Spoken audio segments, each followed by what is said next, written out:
Você está tendo dificuldades para aprender matemática para o Enem? No vídeo de hoje eu vou mostrar várias dicas, macetes e técnicas de estudo que eu usei para poder acertar 40 de 44 questões no Enem 2020. Então vem comigo!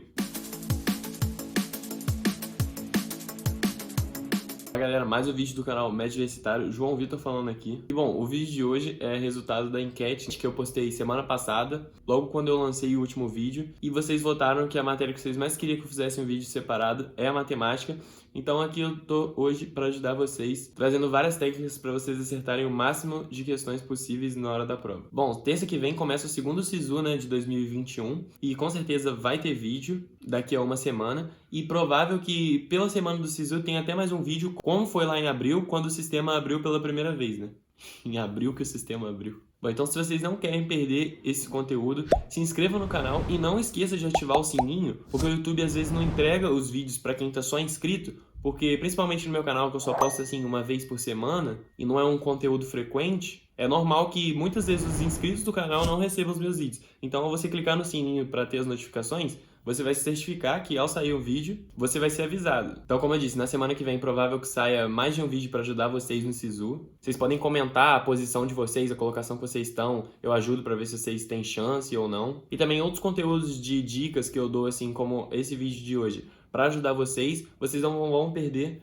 ao clicar no sininho e ter o risco de o YouTube não avisá-los. Então, agora que já falamos dos vídeos que a gente vai ter na semana que vem, e caso vocês queiram recebê-los para fazer sua inscrição com o sininho, agora vamos direto para as dicas e técnicas que eu vou dar para vocês no vídeo de hoje para melhorar muito o seu desempenho na matemática no Enem. Bom, primeiramente, o que eu acho mais importante de falar é que vocês tenham um bom entendimento dos assuntos que vão ser cobrados nessa matéria. Porque não adianta muito eu chegar dando várias dicas e macetes para vocês terem um aproveitamento melhor se o conteúdo matemático não está muito bem compreendido na sua cabeça. Então, assim, entendam por que as coisas acontecem, por que você está fazendo tal coisa para resolver aquele cálculo, e eu acho que o atributo principal nisso é o raciocínio lógico. O raciocínio lógico é a ponte entre a matemática e a interpretação de texto que você precisa para fazer as questões do Enem. Eu já vou falar um pouco melhor disso daqui a pouco, de como a prova do Enem funciona, mas a primeira dica é justamente essa: você fazer desafios de raciocínio lógico que você pode encontrar tanto em revistas, nas bancas, ou até mesmo pela internet, só pesquisando no Google. Eu fiz e realmente, assim, me ajudou a interpretar melhor as questões de matemática e com muito mais rapidez na hora da prova. Porque durante todo o ano, ao fazer esse tipo de desafio,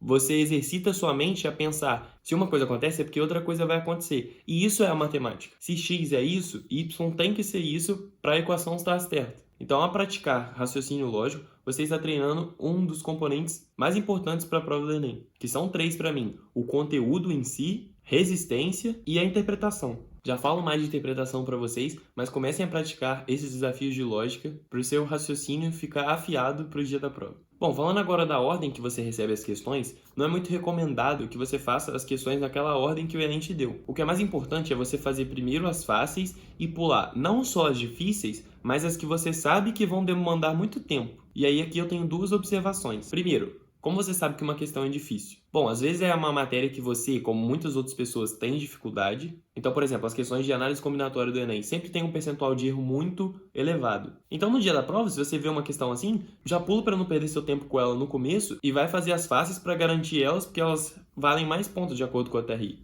Mas, por exemplo, mesmo que você tenha facilidade e consiga facilmente fazer questões de uma área como logaritmo, por exemplo, como eu falei no meu último vídeo, você sabe que a maioria das pessoas vão errar essa questão e ela vai valer pouco porque vai ser considerada mais difícil. Então, mesmo não sendo para você, você pula e vai fazer aquelas mais fáceis, porque é aquelas que realmente vão dar mais ponto. E a outra observação que eu queria fazer é que, mesmo questões fáceis, que você sabe que vai demorar, você também pula, como por exemplo, questões de gráfico de uma equação de segundo grau, porque mesmo você conseguindo fazer o raciocínio não sendo tão complicado, elas acabam sendo grandes e envolverem vários cálculos, e a probabilidade pode ser grande em um desses passos a pessoa se confundir e acabar errando. Então, mesmo sendo uma questão fácil, ela acaba virando de um nível intermediário assim, pelo tempo que você vai precisar para resolver essa questão. Bom, a próxima dica que eu tenho preparada para vocês, eu não sei como enfatizar isso o suficiente, mas muito cuidado com as unidades de medida dos gráficos para você não cair em pegadinhas como a dessa questão aí dos reservatórios A e B. Percebe que o nível dos dois reservatórios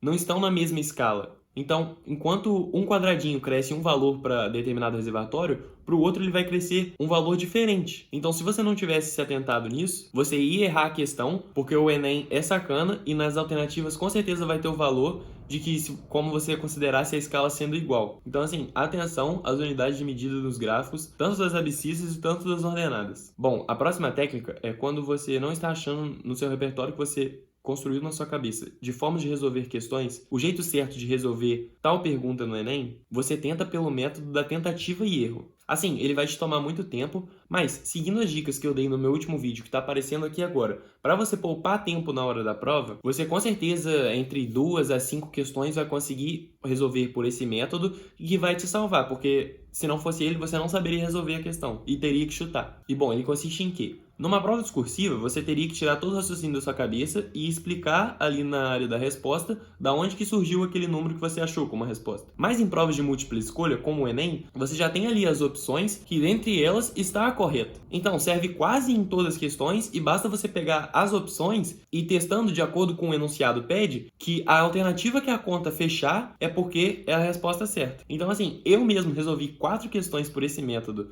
no Enem 2020 e se eu tivesse que chutar, provavelmente eu não acertaria essas 4 que eu acertei ao fazer com esse método. Talvez eu acertaria 2, uma ou até mesmo nenhuma, que seria muito ruim e abaixaria muito meu desempenho na hora da prova se eu não conhecesse esse tipo de técnica de resolução. Bom, passando para a próxima dica, é você dominar as matérias que mais caem historicamente no Enem, e principalmente a matemática básica. E não só dominar a matemática básica, porque sem ela fica difícil compreender os assuntos mais complexos para você acertar outras questões, mas porque apenas os conceitos da matemática básica, eles permeiam a maioria das questões do Enem, mais de 20 das 45 envolvem apenas as adição, subtração, multiplicação, divisão, razão e proporcionalidade, regra de 3. Então só com isso você consegue resolver mais da metade da prova, e essas são as questões que mais valem, porque justamente por ser matemática básica, o maior número de pessoas vai acertar. Então você tem que ter um domínio muito forte dessas matérias que sempre caem, e principalmente dessas coisas assim que a gente fala bobinha, mas que não pode ser negligenciadas durante o seu estudo,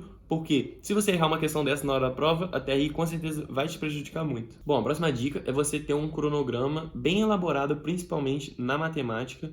E como eu disse no meu vídeo de erros que a maioria dos estudantes cometem, não é cronograma que te diz exatamente a hora de estudar cada matéria, de comer, de tomar banho. E sim cronogramas que vão te dar a ordem certa para você estudar cada matéria. E isso por quê? Porque a matemática ela é uma pirâmide. Então se a base não está bem consolidada, você não consegue aprender os conteúdos mais complexos. Assim como eu disse na minha última dica que você tem que consolidar a matemática básica na sua cabeça, se você não aprender, por exemplo, ângulos de geometria, não tem como você aprender trigonometria. Às vezes você não está entendendo a função e a equação do segundo grau porque a do primeiro grau não ficou claro para você. Então, assim, na internet você pode achar vários cronogramas com a ordem certa de cada matéria para você estudar. E não começar a estudar embolado e as matérias de logaritmo primeiro antes de estudar a potenciação, por exemplo. E aí, enquanto você estiver estudando a base primeiro e depois os conteúdos mais avançados, você não pode ignorar a teoria. Porque eu vejo muita gente falando aí na internet que você tem que fazer exercício, só exercício, só exercício, mas não vai agregar tanto para o seu conhecimento e vai ser até frustrante se você não estudar a teoria, for fazer só os exercícios e começar a errar todos os exercícios, seu bloqueio com a matemática vai ficando cada vez maior, porque você não está conseguindo acertar.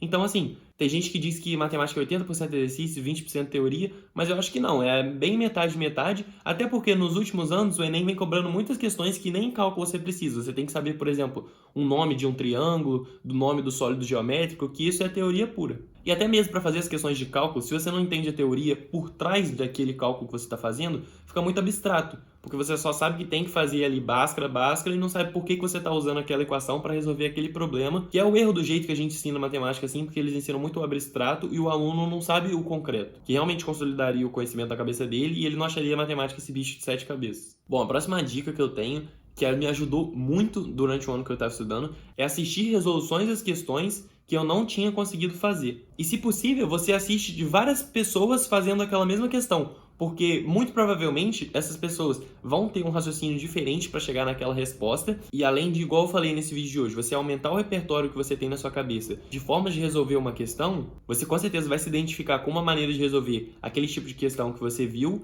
e eu aposto que não vai errar mais questões desse tipo, assim como eu não errava depois que eu vi uma resolução. Lógico que às vezes você erra 1, 2, 3 questões, mesmo vendo as resoluções como que faz, você não consegue fazer a próxima. Mas isso ajuda muito para você ir desenvolvendo o seu conhecimento naquela matéria matéria, e aí chega no final da lista de exercícios, por exemplo, e você já está conseguindo fazer as questões sozinho sem precisar das resoluções. Bom, a próxima dica é você ir com uma estratégia pronta para o dia da prova. Como eu disse no último vídeo, eu tinha minha estratégia e fui com ela para o dia da prova totalmente testada e treinada durante todo o ano que eu estava estudando. E isso te tranquiliza enquanto você está fazendo a prova, você vê que as coisas estão correndo como você planejou. Mas o mais importante aqui é você não tentar estabelecer estratégias na hora da prova. Porque além de você poder se perder porque está inventando aquela estratégia na hora da prova, é mais provável que as coisas não ocorram como você planejou, porque essa estratégia acabou de ser inventada, né? Então isso só vai te deixar mais ansioso e mais nervoso num momento que você não precisa disso. Próximo ponto aqui que eu tenho a falar, provavelmente é o mais importante, depois que a teoria está bem consolidada, da base até o topo da pirâmide, que é a matemática, é vocês fazerem muitas questões de Enems antigos de matemática, né? Ao fazerem isso, vocês vão ver como o Enem cobra essa matéria, que é a única área do conhecimento que só tem uma matéria, né?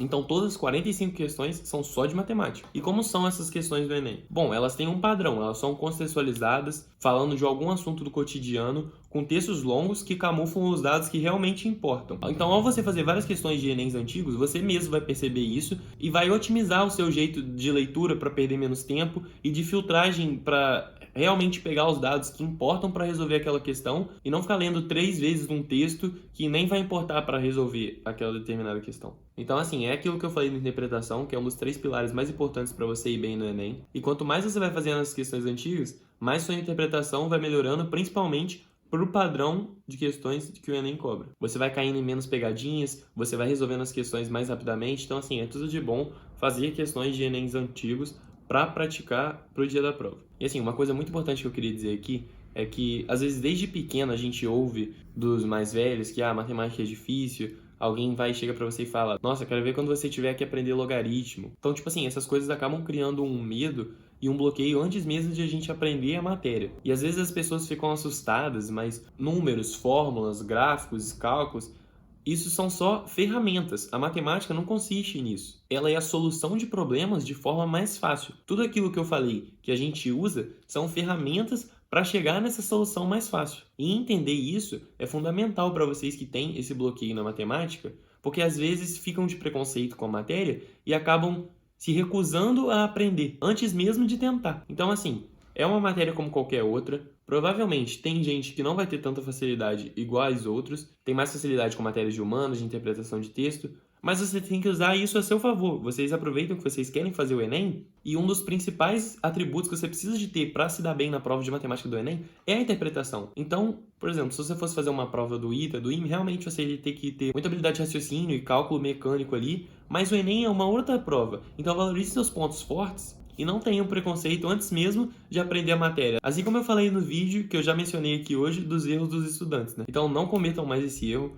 para poder tentar quebrar esse bloqueio que vocês têm com qualquer matéria, não só na matemática. Mas foi isso que eu queria passar no vídeo de hoje para vocês. Eu espero que vocês tenham gostado. Se gostou do conteúdo, deixa um like aí para apoiar o canal, comenta o que você achou. Qualquer dúvida também, eu sempre respondo a todo mundo que deixe seu comentário aí. Eu vou ficando por aqui. Um abraço e valeu!